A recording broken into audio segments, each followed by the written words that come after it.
Fala galera, tudo bom? Eu sou o Dr. Ronald e eu vou ensinar a vocês como é que é o antes, o durante e o depois de uma histerectomia minimamente invasiva. Olha que nomezinho estranho, né?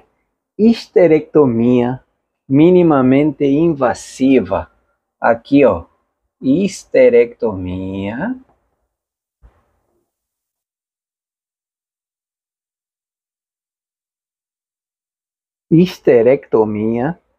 minimamente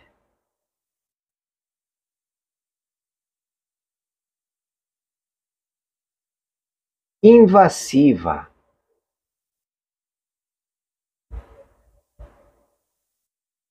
Mas o que é isso, doutor? O que é a histerectomia minimamente invasiva? Cara, me empolgo com esse assunto, porque desde que eu comecei a operar durante a época da minha formação, eu sempre me apaixonei pela cirurgia minimamente invasiva. Sempre fui apaixonado pela cirurgia minimamente invasiva, porque tem muitas vantagens, muitas. Quando você compara a cirurgia convencional com a cirurgia minimamente invasiva, você encontra realmente muitas vantagens. Inclusive, depois da chegada da cirurgia robótica, fiquei mais apaixonado ainda por essa técnica. A cirurgia minimamente invasiva chama-se desse jeito justamente porque as incisões são muito pequenas. Os cortes que são feitos num paciente são muito pequenos. E a histerectomia é a retirada do útero. Então, a histerectomia minimamente invasiva é a retirada do útero por videolaparoscopia ou cirurgia robótica. Então, eu vou explicar um pouquinho melhor para vocês sobre isso. Quando falamos em histerectomia, que consiste na retirada do útero, existem geralmente dois tipos, né? A histerectomia total e a histerectomia subtotal. Nunca fiz uma histerectomia subtotal porque atualmente tem muito trabalho científico mostrando que não faz nenhuma vantagem deixar o colo uterino. Pelo contrário, na histerectomia total se tira o colo uterino junto e isso, obviamente, diminui o risco de colo uterino, de câncer de colo uterino. Mas enfim, qual é a diferença mais notória, mais saltante que temos na cirurgia minimamente invasiva? Mais ou menos assim é o abdômen de uma paciente, tá? O umbigo por aqui.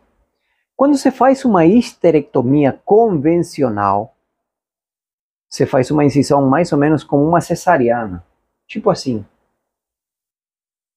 desse jeito, para poder fazer uma histerectomia. Na cirurgia minimamente invasiva, você faz uma incisão aqui de 10 milímetros, uma incisão aqui de 5 milímetros, outra aqui de 5 milímetros, outra que pode ser aqui de 5 milímetros também, ou pode ser aqui de 5 milímetros. Como vocês podem ver, é muito pequeno, é muito menor, é menor que a incisão de uma cesariana. E com isso, como eu já estava falando, temos muitas vantagens, muitas. A primeira vantagem, e muito importante, é que diminui o risco de sangramento. Olha que coisa interessante. Quando a gente faz uma cirurgia minimamente invasiva, consegue ter uma visão amplificada. Colocamos uma câmera pelo umbigo, colocamos um pouco de gás na cavidade abdominal e a cavidade abdominal se distende para a gente poder enxergar tudo. uma visão amplificada, mais ou menos umas 20 vezes do normal. Se falamos em cirurgia robótica, além de ter uma visão amplificada, temos uma visão em 3D. Olha que maravilha! Como é que a gente, com a evolução da ciência e da tecnologia, podemos ter acesso a cirurgias que possam garantir menos risco de sangramento. Olha como isso é bom. Por quê? Porque até 60% dos pacientes que operamos são pacientes testemunha de Jeová. E quem não sabia, paciente testemunha de Jeová não aceita transfusão sanguínea. Portanto, se temos um paciente que precisa de sangue, é porque teve alguma perda. Se perdeu sangue na cirurgia, provavelmente vai precisar de uma transfusão. O objetivo principal é diminuir o risco de sangramento. Se você diminui esse risco de sangramento, diminui a necessidade de transfundir. Esse é o princípio mais importante para uma cirurgia sem necessidade de transfusão sanguínea. Se você evita o sangramento ou diminui ele ao máximo, você vai diminuir as chances de ter a necessidade de transfundir. Sendo assim, as taxas de transfusão também diminuem. Outra vantagem: diminui o risco de infecção. Olha que massa! As chances de infectar uma cirurgia minimamente invasiva são muito menores do que com uma cirurgia convencional. E dá para perceber, chega a ser óbvio, porque se você vê o tamanho da incisão, mais risco de uma incisão grande infectar. Mais risco de uma incisão grande sangrar. E o que acontece também quando uma paciente teve uma incisão grande? O que vocês imaginam que pode acontecer também quando uma paciente teve uma incisão grande? Como é a recuperação? Demorada. Quando tem uma incisão grande na incisão de uma cirurgia convencional, é demorada a recuperação. Então também temos outra vantagem na cirurgia minimamente invasiva: alta, mais rápido, recuperação mais rápida também. E se a pessoa se recupera mais rápido, como é que é a volta para as atividades físicas? Como é que é a volta para o trabalho? Como é que é a volta para o cotidiano? Mais rápido também. Então, por isso que às vezes eu não entendo alguns convênios que até hoje não aceitam dentro dos convênios do que um convênio libera a cirurgia robótica, sendo que ela te ajuda também, quando comparado com uma cirurgia aberta, te ajuda bastante na recuperação e do seu paciente voltar a trabalhar, voltar a ser produtivo. Então, enfim, esse é outro assunto. Voltamos aqui, as vantagens da cirurgia laparoscópica ou a cirurgia robótica. Menos risco de sangramento, menos risco de infecção, alta mais rápido, recuperação mais rápida, as incisões, como são menores, são mais estéticas. Olha, que legal, incisões mais estéticas, claro, é uma incisão pequenininha. E aí você diz assim: quais são as minhas restrições? Se compararmos com essa cirurgia, as restrições também são menores, obviamente. Então, alimentação. Vamos lá. Muitas das vezes eu chego lá na sala da enfermaria, no apartamento da paciente que eu acabei de operar, E uma das principais dúvidas que elas têm é, doutor, e aí, posso comer o quê? Pode comer o que quiser. O que você já come normalmente, pode continuar comendo, obviamente. Sempre recomendamos que seja uma alimentação saudável, balanceada, sem exageros. A mesma coisa que recomendamos para todo mundo. A mesma coisa que eu mesmo faço. Alimentação saudável, balanceada, fazer atividade física, tudo mais. Pós-operatório imediato de uma paciente com cirurgia minimamente invasiva, inclusive quando a gente fala em relação a alguns protocolos de recuperação mais rápida do projeto ERAS, por exemplo, vemos que a alimentação precoce é uma das coisas mandatórias. Alimentação precoce, deambulação precoce. Essa paciente, logo que se recupera da anestesia, já pode sair da cama e caminhar. Olha que interessante. Ou seja, deambulação precoce, alimentação precoce. Tanto que muitas das vezes ficam assim, doutor, e em casa, como é o repouso? O repouso é o seguinte, chegou em casa no primeiro dia seguinte, caminhe. A cama vai ser só para dormir. Não é para outra coisa, você só vai dormir. Quando você for deitar na cama durante o dia, você pode ficar na sala, caminhando dentro de casa, indo para a cozinha, dentro de casa a primeira semana. Depois da primeira semana, uma semana ali, eu quero descer para o prédio, caminhar perto no playground do meu prédio. Pode caminhar no play. Se passaram 10 dias, 2 semanas, quero dar uma caminhadinha no parque. Hoje. Doutor, uma coisa que sempre me perguntam. Doutor, posso subir escada?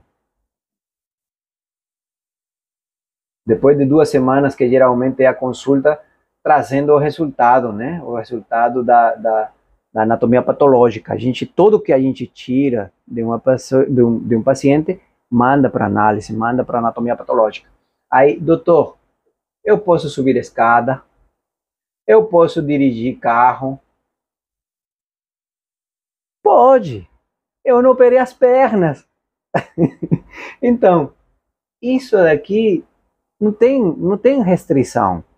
Obviamente, você não vai sair com 2 semanas para fazer crossfit, né? Não vai. Mas você vai gradualmente aumentando sua carga de atividade. Entendeu? Então, é isso que vai acontecendo gradualmente.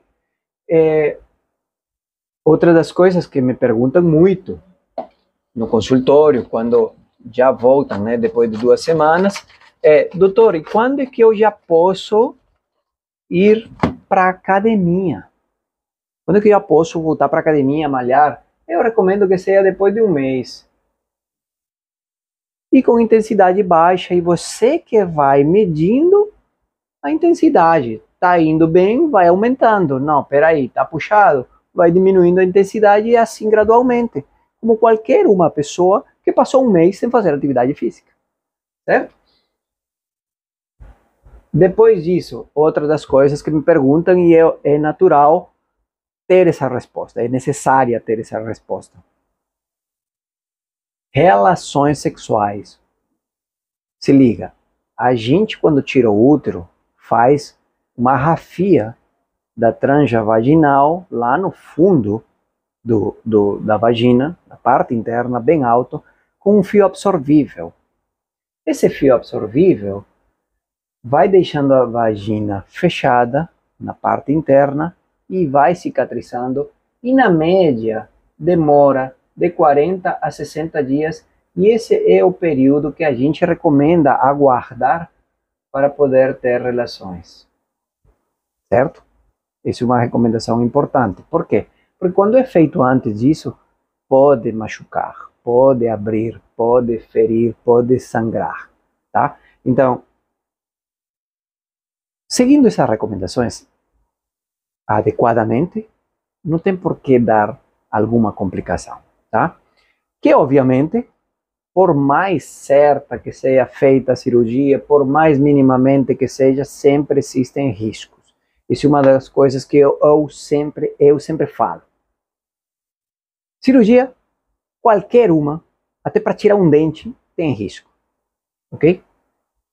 Então, nunca que eu vou dizer que uma cirurgia minimamente invasiva, zero risco. Não. Na medicina, que é a ciência das probabilidades, não existe nem zero, nem 100%. Nunca. Então, qualquer tipo de cirurgia tem riscos. A cirurgia minimamente invasiva, quando comparada à cirurgia aberta, os riscos são extremamente menores. Tá? E as vantagens são muito maiores. Só que assim, aí vem a pergunta, então por que opera se tem risco?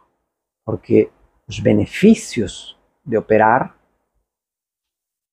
os benefícios de fazer essa cirurgia superam grandemente os riscos.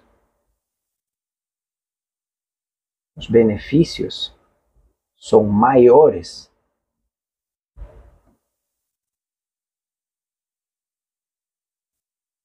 do que o risco.